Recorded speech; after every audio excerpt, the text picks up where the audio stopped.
become too small. The great pianists insist on Steinways now. Newer, larger factories are built.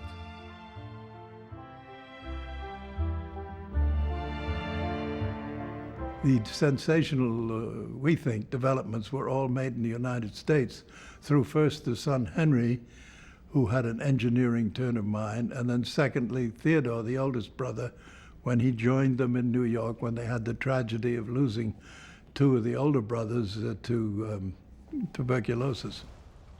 The Steinways, who had started in Little Germany as small manufacturers, are considered members of the American elite after just 2 years.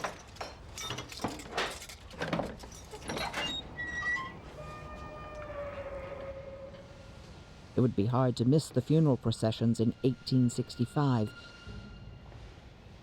when the two brothers, Karl and Heinrich, died within a few months of each other of tuberculosis.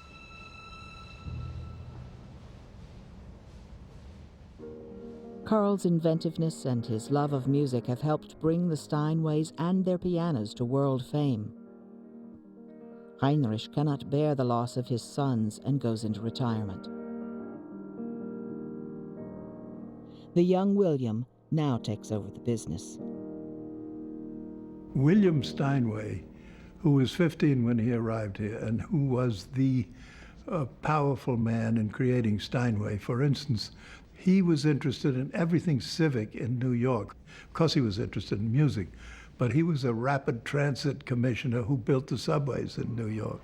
There's a tunnel here under the East River that is still in the records as the Steinway Tunnel. And when we went to Astoria, he got involved in this trolley line, which was his personal property, that went to where LaGuardia Field is now, which was an amusement park that had been set up by William and a brewer, George Ehret, another German. And of course, you had the essential things, how to get there on the trolley, and when you got there, you drank beer or swam. And so that was quite active till Prohibition, which killed the whole thing. In 1870, William begins to buy up valuable land in Astoria in great style. Here he builds the factory of the future, the most modern piano factory of its time. Steinway manufactures for a growing world market. The operations are rationalized. The workers can hardly keep up with the orders. His brother, Theodore, travels tirelessly between Europe and the United States and boosts sales. His grand villa sits not far from the factory so that he can smell those workers whom he considers to be committed Marxists and union organizers. In the family, only German is spoken. Round about the factory, he builds Steinway City.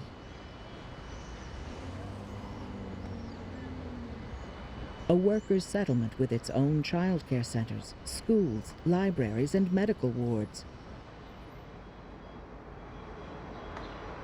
His workers live in Steinway houses, shop in Steinway stores, and go to Steinway churches on Sundays.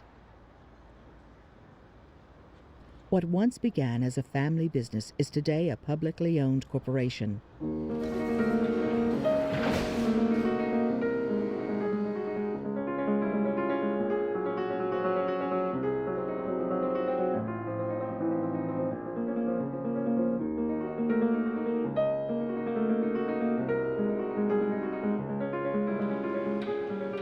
A Steinway piano consists of 12,000 individual parts, and it takes more than a year from start to finish.